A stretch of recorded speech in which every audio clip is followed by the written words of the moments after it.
ordem, liberdade e igualdade, você pode dividir os liberais, os conservadores e os socialistas, digamos.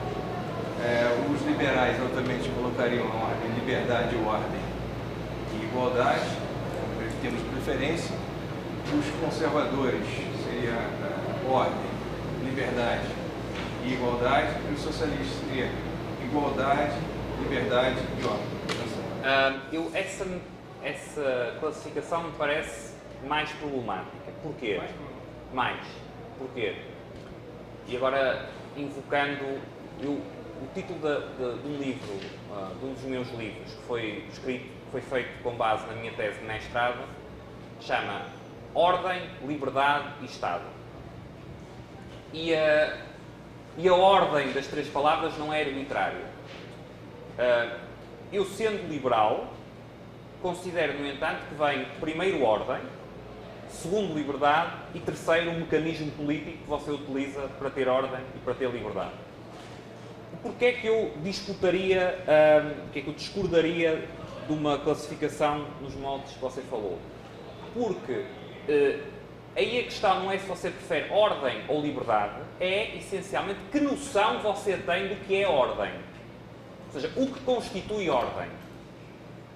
Quer dizer, eu argumentaria, como argumento no livro, que genuína ordem assenta necessariamente, em larga medida, numa sociedade complexa, na ideia de ordem espontânea. E que ordem dirigida é, na prática, uma fonte de desordem. Uma fonte de arbitrariedade. Okay? E daí, ou seja, eu creio que a mesma coisa em relação à igualdade. Eu, como liberal, não considero que desvalorize a igualdade, nem considero que a tradição liberal desvalorize a igualdade. O que considero é que tem uma noção de igualdade que é diferente da noção de igualdade, por exemplo, socialista. Não é? Portanto, você realça, em termos liberais, igualdade perante a lei, aliás, é algo que falaremos na próxima sessão, em termos de várias correntes socialistas, tende a privilegiar igualdade de condições, igualdade de recursos, igualdade de oportunidades, portanto, depois há várias variantes também. Não é? Mas, tal como no caso da ordem, a questão não é ser a favor da ordem ou contra, ou ser pouco a favor ou muito a favor. Portanto, dizer, eu dou muita importância à ordem ou dou menos importância à ordem, é que noção de ordem você tem. E a mesma coisa em relação ao conceito de igualdade. Não é eu gosto muito de igualdade, gosto pouco de igualdade, é que noção de igualdade você tem.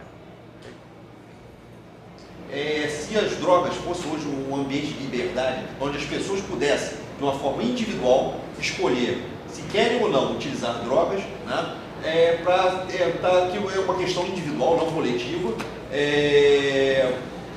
no objetivo de tentar ser menos violenta, a sociedade se tornar menos violenta, entendeu? Contra essa. O que você acha dessas posições? Eu, como ponto de partida prudente para qualquer cientista político ou economista é não se pronunciar em concreto sobre opções específicas. Vou responder de maneira um pouco mais genérica. Acho que o argumento que você pode ter numa perspectiva liberal para ser a favor da despenalização ou da liberalização das drogas não são a mesma coisa. Por exemplo, no meu país, em Portugal, o consumo de drogas está largamente despenalizado, mas a droga não está liberalizada, ou seja, você não pode comprar e vender, embora você possa, embora tenha deixado de ser crime consumir, mas você não pode na mesma comprar e vender. Bom, mas o argumento, do meu ponto de vista, em termos políticos, liberais, para a despenalização ou liberalização das drogas, não é tanto um argumento, ou não deve ser tanto um argumento utilitarista, no sentido de qual a consequência que tem, mas seria um argumento na base de você dizer, bem, os indivíduos são donos de si próprios e, portanto, isto está dentro do leque de atividades que o consumo, as substâncias que eles ingerem, está dentro do leque de atividades que cada indivíduo deve, na sua esfera, decidir. Isto seria, a meu ver, do ponto de vista político, a linha de argumentação liberal mais sustentável. E não a linha utilitarista de dizer você vai ter este resultado ou vai ter aquele resultado. Isto dito, mesmo numa perspectiva liberal, há casos em que é difícil argumentar que você não deve ter nenhuma restrição. Por exemplo, se você tem alguém dirigindo na estrada, claro que se as estradas fossem todas privadas ou reguladas privadamente, talvez a questão não se colocasse, mas de facto não são. Não sendo, a decisão está em larga medida na esfera política, e creio que, do ponto de vista dos efeitos sobre os direitos de outras pessoas, parecerá razoável, numa perspectiva liberal, admitir que você não deve poder dirigir completamente embriagado, ou que não deve poder dirigir sob o efeito de ecstasy, ou de crack, ou de heroína. Okay? Portanto, isto para dizer que a questão das restrições que você coloca pode não ser tão linear quanto nenhuma restrição. Ou provavelmente não será tão linear. De qualquer forma, no caso das drogas, o que me parece é que uma argumentação em termos utilitaristas tem muito pouco de liberal. Ou seja, se você argumentar que devia despenalizar ou liberalizar porque vai ter este efeito ou aquele efeito, então você fica... A argumentação depende, sustenta ou cai, em função da consequência que você está prevendo e da discussão sobre a consequência. Em termos políticos, acho que a argumentação terá para quem defenda a posição, de passar mais por justificar em que medida a utilização de substâncias, a ingerência destas substâncias em causa, se insere na esfera de direitos individuais, na tal esfera de direitos individuais que falámos há pouco. E com isto, creio que dei uma resposta sem tomar uma posição concreta, que era o meu objetivo inicial. No plano da concretização, por assim dizer, da aplicação dessas ideias, há dois eventos no século XVIII que são muito importantes em termos da evolução do liberalismo. Nós acabamos, por questões que vocês colocaram ontem, acabamos por já falar um pouco dos dois eventos e das diferenças dos dois eventos em termos de diferentes interpretações também do liberalismo. Esses dois eventos são a Revolução Americana, que conduziu à independência dos Estados Unidos, e a Revolução Francesa, que substituiu o que ficou depois chamado l'Ancien Régime e instituiu as novas Porquê? Para recuperar um pouco o que já falei ontem, porque estes dois eventos são importantes? Porque uma forma de olhar para os dois eventos é como materializações, concretizações de duas formas diferentes de liberalismo. Eu ontem referi que o contraste mais em termos da abordagem à tradição e à perspectiva sobre o racionalismo que estava inerente a cada uma das duas revoluções, mas quer no caso dos Estados Unidos, quer no caso da França, da Revolução Francesa, nos dois casos foi invocado o ideal da liberdade. E nessa medida, as duas revoluções podem ser vistas como representando duas formas de liberalismo. E a que é que eu associaria estas duas formas de liberalismo? E aqui puxando um pouco já para a perspectiva austríaca. utilizando a distinção de Hayek entre o individualismo verdadeiro e o individualismo falso, que também já começamos a falar um pouco ontem, a Revolução dos Estados Unidos se enquadraria maioritariamente no primeiro tipo de individualismo, ou seja, seria uma concretização da tal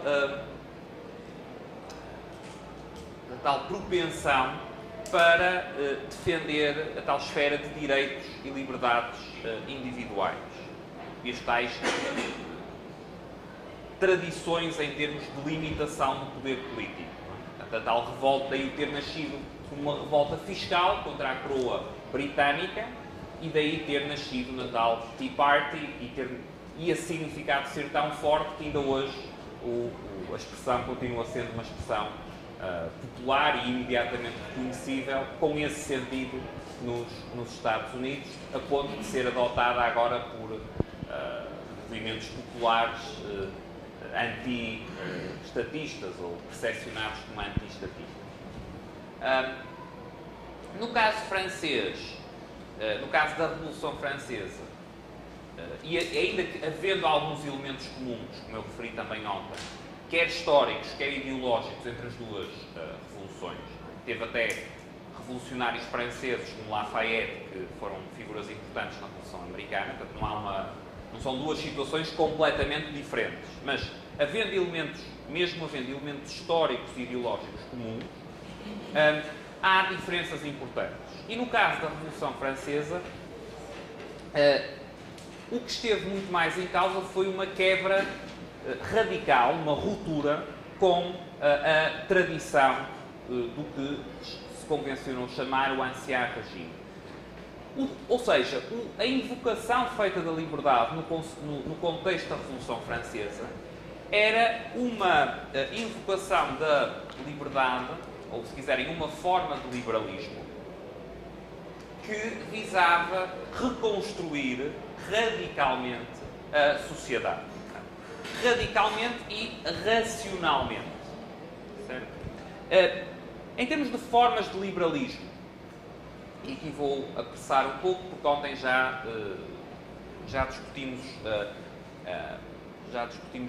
um pouco esta distinção entre as duas revoluções. Em termos de tipos de liberalismo, a que é que esta distinção nos leva? Ela pode nos levar a uma distinção entre o que por vezes é chamado liberalismo de inspiração inglesa e liberalismo de inspiração francesa, ou, se quiserem mais simplificadamente, liberalismo inglês e liberalismo francês.